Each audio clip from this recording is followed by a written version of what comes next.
everyone. My name is Rohan Seth. So before I start my talk, I would like everyone to just imagine a situation.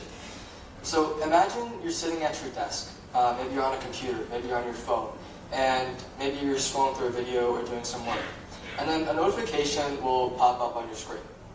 Now, this notification is from the United States government. And most of us might be shocked to see a United States government notification because a lot of us haven't received it before.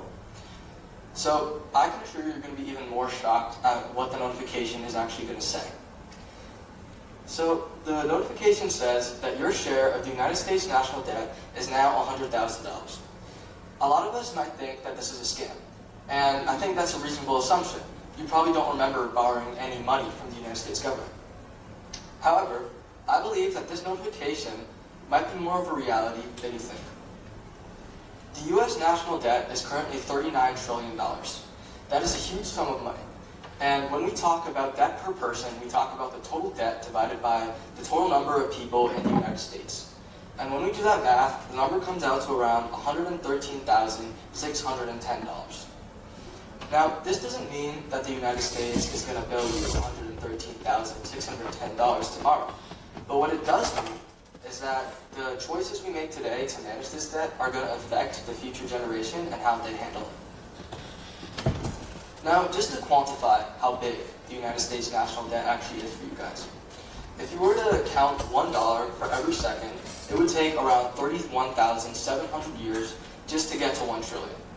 Now, to get to 39 trillion is a whole different story. That would take almost 1.2 million years if you were counting $1 a second. And that's probably longer than any of us will live. Now, some people may ask, how did the US even accumulate this much debt? When the US spends a large amount, and then their spending exceeds their revenue and their taxes, the US enters into something called a deficit. When a deficit exists, the US doesn't have any money to fund its government programs anymore. So, it starts issuing treasury bonds and borrowing from other countries. When that happens, the US starts accumulating more and more debt. And when debt is accumulated, just like any other credit card loan, you start accumulating interest on that debt. Well, borrowing isn't necessarily bad, because borrowing can actually strengthen an economy, among other things. However, when you don't have a structured plan for paying back this debt that you're accumulating, borrowing starts to become a bad thing. When the economy of your country is growing slower than the debt is growing, that's also a bad thing. These are the interest costs from 2016 to 2026. As you can see, from 2016, it's almost quadrupled. And right now, we're paying around $1 trillion per year in interest payments alone. This is the federal budget allocation. And as you can see, interest is a very large portion of it. It's almost 13% to 17% of the total federal budget. Imagine we took that interest and we used it in things like healthcare. Maybe you could go further into cancer research or develop new prosthetics.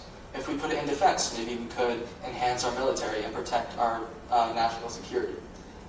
And if we put it in other, like education, we could help the future leaders of tomorrow. Now, some economists debate whether the US will be able to keep up with this debt. Some economists say that the economy is so strong and people trust the US Treasury bonds so much that this debt will be sustainable for the foreseeable future. However, others argue that this debt won't be. We project that by 2040, the United States national debt will be over $55 trillion and account for 129% of the country's GDP. We think that the interest payments are going to grow so large that we won't be able to handle it anymore. This is the 2040 resource allocation. It seems that interest has grown by around 22% and has taken 24% in total.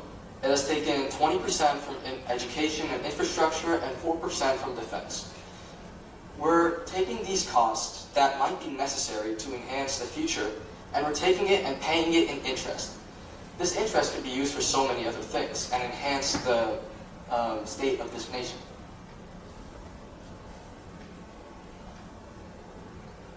Now, I think this leads to a more personal question. Why should someone my age care about this? So I believe that we are going to grow up to inherit this future. We are going to grow up to inherit this $55 trillion debt. And we need to find a way to manage it fast.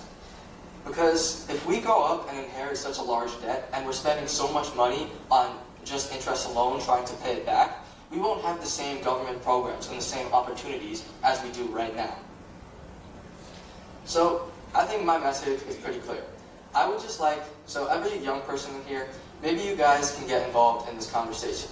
You can start asking questions. You can maybe do your own research on this. Now this doesn't mean that every conversation you engage in, you have to have all the answers. But what it does mean is that you can kind of engage in those conversations, and any topics you might not understand, you can go and ask about them and inquire about them.